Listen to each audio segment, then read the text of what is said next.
Hello students, today we are going to start the next chapter which is chapter number 1 in physics. The name of the chapter is motion. So on the first page there are some notations have been given over there. For example, distance है उसको किस notation से represent करते हैं, S या D small letter से हम represent करते हैं. Initial velocity, initial speed उसको हम कैसे represent करते हैं, वो notations have been given over there. Or we will be studying these notations in this chapter. Some important formulas have been given over there. We have to use them in the numericals.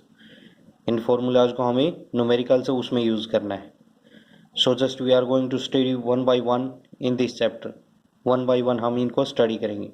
So our each chapter is related to motion.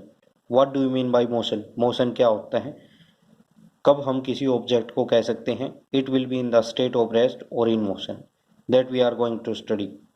So just our here some introductory part is our given over there. For examples, all living things are moving from one place to another place.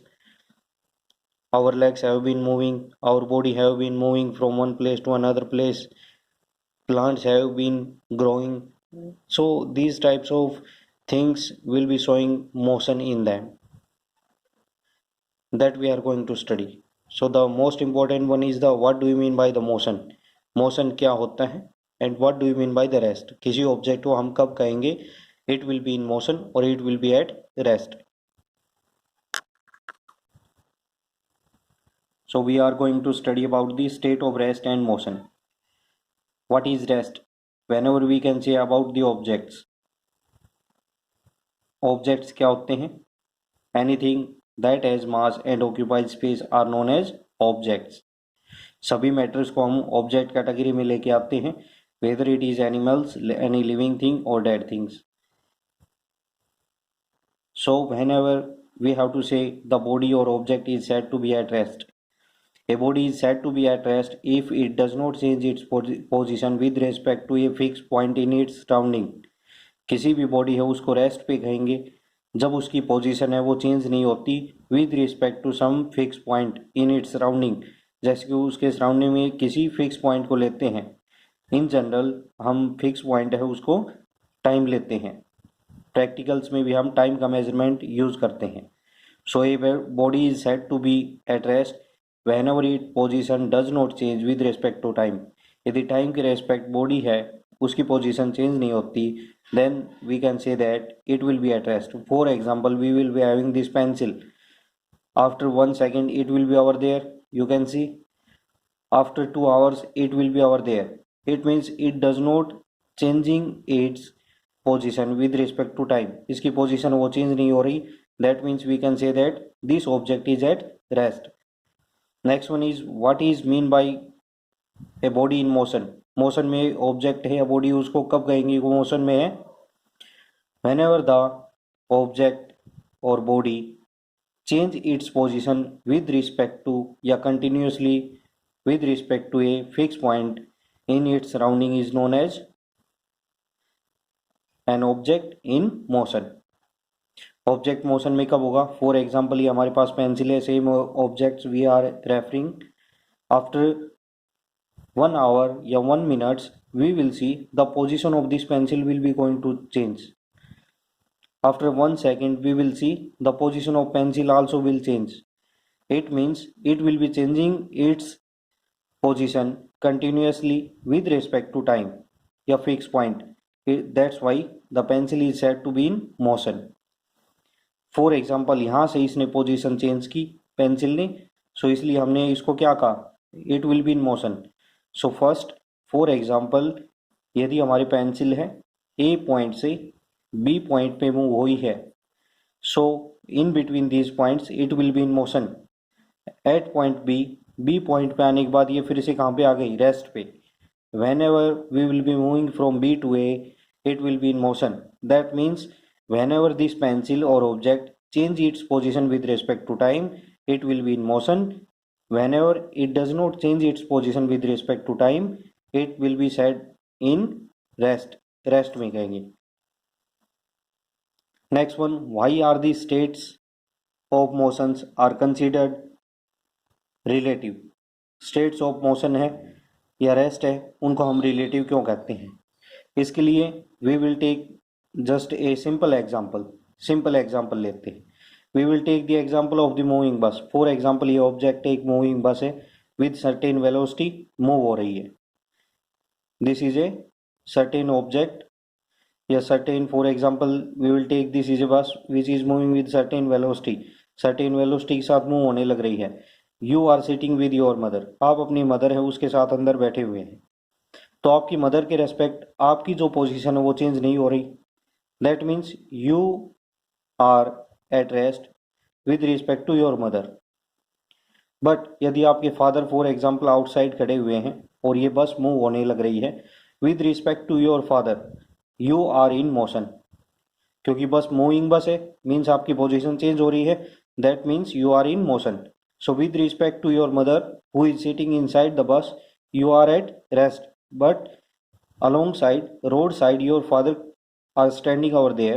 So with respect to your father your position is going to change with respect to time. That's why you are in motion. That's why we are saying that states of motion and rest are considered to be relative. जो हमारे पास fix point होते हैं उनकी position में भी change हो सकती है, उसके कारण जो हमारे स्टेट ऑफ रेस्ट और मोशन है वो डिफरेंट होते हैं। With respect to some fixed point we can say that the object is at rest। जैसे मदर के रेस्पेक्ट आप कैसे थे, रेस्ट पे थे। With respect to other observation point you can say that you will be in motion। That's why we can say that states of motion and rest are considered to be relative। On the next page we have to describe the position of object। How can we describe the position of object? So to describe the position of object we are using the geographical directions, for example north, south, east, west, and Cartesian axis, for example x axis and y axis। x axis and y axis उनका हम use करते हैं, या geographical जो directions हैं north, east, south, west, इसका use करते हैं। Let us see some examples. आपकी इस बुक में एग्जांपल्स गिवन है, let us see. For example object है जब आपको एक्सिस पे लाई करता है, इस फिगर में शोन है। एक ऑब्जेक्ट आपका 2 मीटर लेंथ पे 2.5 मीटर डिस्टेंस पे लाई कर रहा है towards the east of O. O हमारा ओरिजिन पॉइंट होता है, यहाँ से 2.5 मीटर है वो हम काउंट करेंगे। उस पोजिशन पे क्या लाई कर रहा है हमारा ऑब्जेक्ट, किस डायरेक्शन में, इस डायरेक्शन में। So this will be the representation of position of object. जब ऑब्जेक्ट दो लाइंस है, कार्टेशियन एक्सिस है, उनके बीच में लाई करता है। सो इसमें आपको एक एंगल गिवन होता है और पोजीशन जो आपके ऑब्जेक्ट की पोजीशन है वो गिवन है। फॉर एग्जांपल एंगल 45 डिग्री है 5 मीटर पे, किस डायरेक्शन में, नॉर्थ ईस्ट डायरेक्शन में। So first of all we will take the direction, it is north east direction at an angle draw करेंगे यहाँ पे कितना 45 डिग्री का। यहाँ से एक लाइन ड्रा करेंगे और लाइन की लेंथ कितनी लेंगे, अप टू 5 मीटर, क्योंकि पोजीशन कहाँ पे है 5 मीटर पे। सो ये हमारा पॉइंट हो गया 5 metre. It will describe the position of object. So for that once we are using the geographical lines, east और नॉर्थ है, इन लाइन्स का हमने यूज किया। सेंटर पॉइंट क्या था हमारा, ओ है यहाँ पे। नेक्स्ट वन आपका यहाँ पे डायग्राम है, all the objects line on the same line have the same directions. For example 30 degree angle पे सभी ऑब्जेक्ट्स लाई कर रहे हैं and their distance will be looking equal to each other. For example 1 centimetre 1 centimetre 2 centimetre are our given our there. तो objects हैं, दो parallel lines हैं, उन पे लाई करने लग रहे हैं और एंगल कितना है 30 डिग्री है। And one numerical is given over there in which you have to represent a particle is moving in a radius of 1 meter। तो एक पार्टिकल है 1 मीटर रेडियस है उसमें मूव कर रहा है। You have to show the following 1 metre from the centre 30 degree north east. So what you have to do, you have to take the X Y axis, try a circle of radius 1 metre. 1 metre radius है उसका हम circle draw करेंगे। For example ये हमारे पास circle आ गया, ठीक है। ये एक्स और वाई एक्सिस हो गई हमारे पास, it is X and Y axis. Directions है वो हम शो करेंगे। डायरेक्शंस क्या होंगी? It will be the east, west, north, south direction. Angle कितना है? 30 degree north east. So north east कौन सा आएगा? North east, north east will be this one. So in this one we have to make an angle of 30 degree, 30 degree. और radius कितनी है? 1 metre. सो ये हमारे पास वहां पे रिप्रेजेंटेशन होगा, यहाँ पे ऑब्जेक्ट लाई करेगा। It is given over there, north east directions at an angle of 30 degree and 1 meter radius, so the object will be at a point. Remaining you have to do at your own.